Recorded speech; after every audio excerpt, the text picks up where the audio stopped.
y'all. We are back with another episode with Wine with the Apple. And we are here to kind of just give you an episode and catch you up on what's been going on in our teacher lives. Right now, we are on spring break and we are enjoying it. How's your spring break going so far, ladies? Beautiful.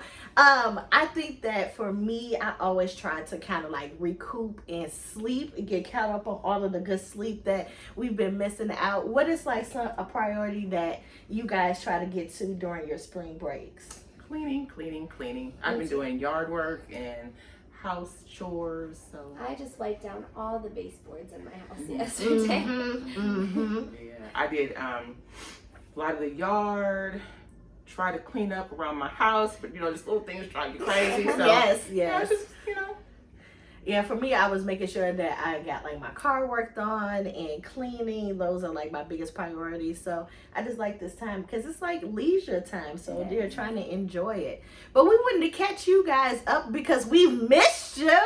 These past couple of weeks have been filled with testing, trying to make it to spring break. And we just kind of want to give you an update of what's been happening inside of our classroom. And so the last week we worked on IAR, which is the Illinois Assessment Readiness Test that all grades 3 through 8 have to take.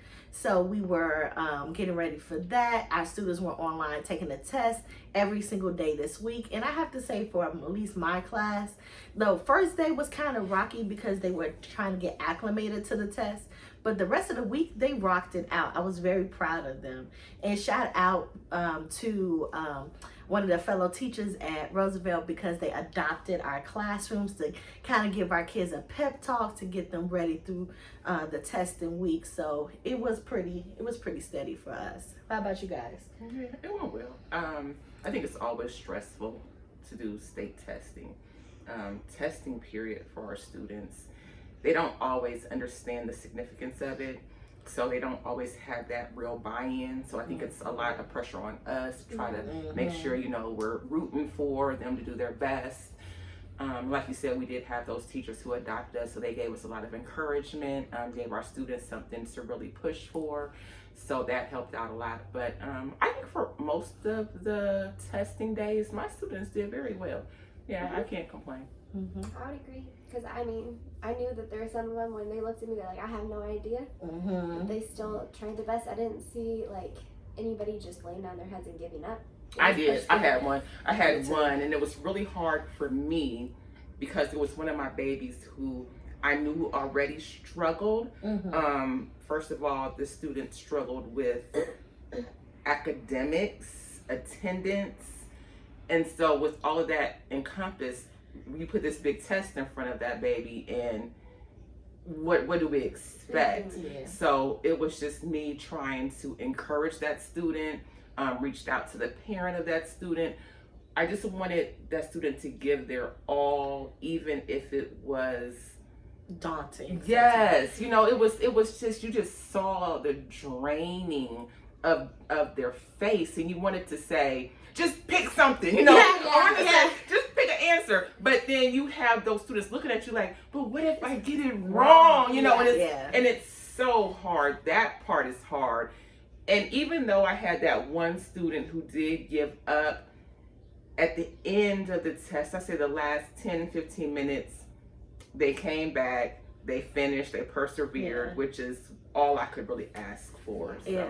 Agreed. I would say from like my first year of doing it, all three of us together, to this year of having like not my whole class, it was so much easier.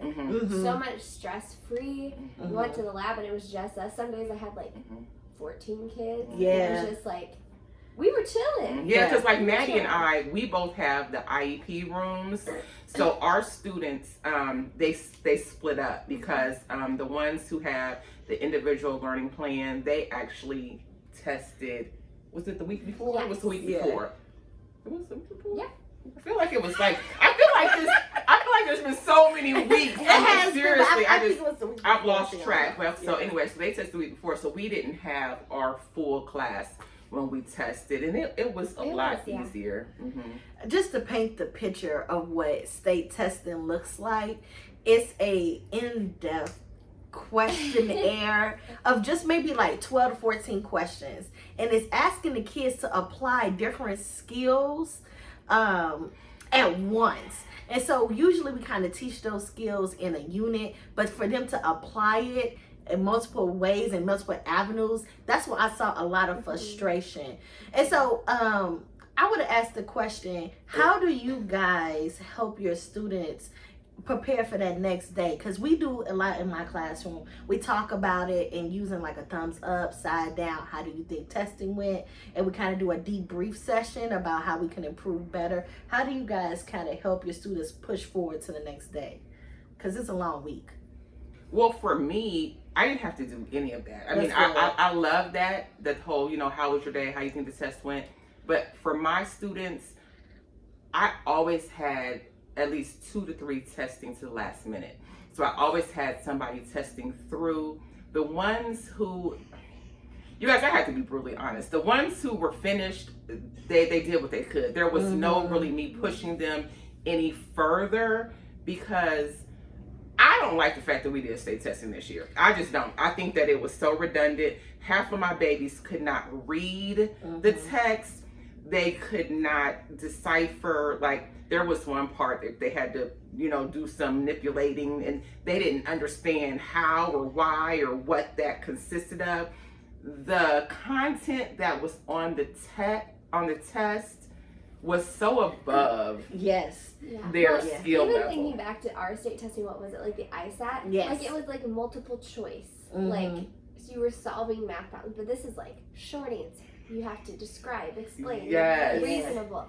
As like, it was so different from what. And then they were like, I don't know what to type in here, Miss Keys. Yeah. So I literally had some students copying the text Yes. and put it into the box because they had no idea how to do it. So this year, I will be honest, in years before, I was kind of like bummed out, and I was like, come on, we got to figure out something. I don't feel that our students should have been taking state testing this year. I agree. I feel like this was a time for us to pivot in a different direction. We all know how SEL is like the chief focus because there are so many kids experiencing trauma, and that should have been our main focus and not the state test. I do appreciate them going through NWEA, which is a little bit more of a better because it's based on their skills, and the results are instantaneous, and they're able to see that in real time. But this I just disagree with. These results they won't get until next year. Yeah. And how are they even applied? Because there was one student who was like, well, am I gonna get an F on my report card? I'm like, no, baby. So it's just this year, our students are struggling. So we're trying to scaffold every lesson. We're trying to do so many different interventions with them that I just don't believe that this was functional for them at all. What purpose is this going to serve next year? And I feel like that goes into a lot of things that we've been doing this year. It just doesn't fit in with the needs of what our kids need right now. Yeah, but I love that we just try to make those decisions as much as we can inside our classroom, and sometimes those decisions be on the fly, and then when we regroup as a team, we're like, oh, you did that too? Like, yeah, I had to redo that for my class. So as we're looking forward to, because we're going to be enjoying this beautiful week, we have, April, May, and then we still have a little bit of June, which is new for us this year. How are you going to make sure that our kids stay engaged and focused for the rest of the year? Because we know that time period between now and to the end of the school year can be kind of rough. I think for me, the more I get to know my kids and what they are going through, keeping them engaged, just having fun, and just making sure that they know that they're loved. Like, don't I get frustrated because of some things, and just making sure that they know that they are loved and they have a classroom that feels safe for them, because I feel like that's something that we've been really struggling with right now, with safety in our classroom. What's your keys? I don't know, with it being spring, especially since it's nicer outside, I think that now's the time for us to have fun. I think that we need to encompass more fun into the classroom, really focusing on getting our work done in order to have those recesses and, just to get outside and just get some fresh air, just doing those fun things. My class right now, we are in a routine. We've been in a routine for a while. So for me, I want to keep that same routine, but add some of those funner aspects to it. But I'm in the mindset of planning for next year. I'm sitting here, even last night, I'm like, okay, so let me hurry up and get these lesson plans for the rest of this year out. Because, and I'm saying that because if I can focus on what we struggled with this year, and we were prepared this year early, but if we can still keep that, if I keep that fresh in my mind now, I just want to use everything that I'm doing right now to prepare for next year. So that way, come the end of May, the beginning of June, I don't feel as pressed about things. That's just me. I'm more of a planner. The more I plan, the more relaxed I am on the inside, and I think that portrays to my students, and my students, Yeah, and we appreciate that because you help us keep on track.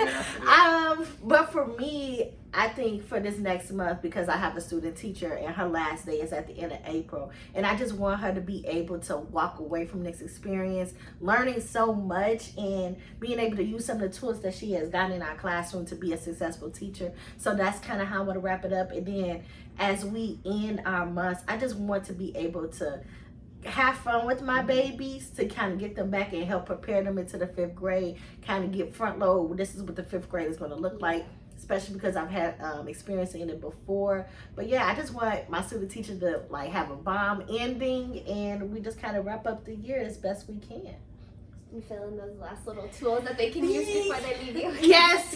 Organization, at least for my kids, is key. I mean, papers are everywhere, so we always have to organize. Do you feel like you organize every other week or every other, I organize at least twice a week because some of my kids' papers everywhere all the time, and I'm like, why do you need all of these?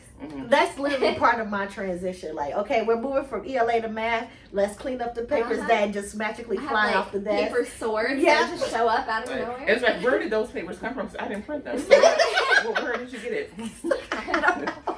I don't know. But yeah, any other last minute thoughts or anything that we want to share with our audience this week? Because we missed y'all.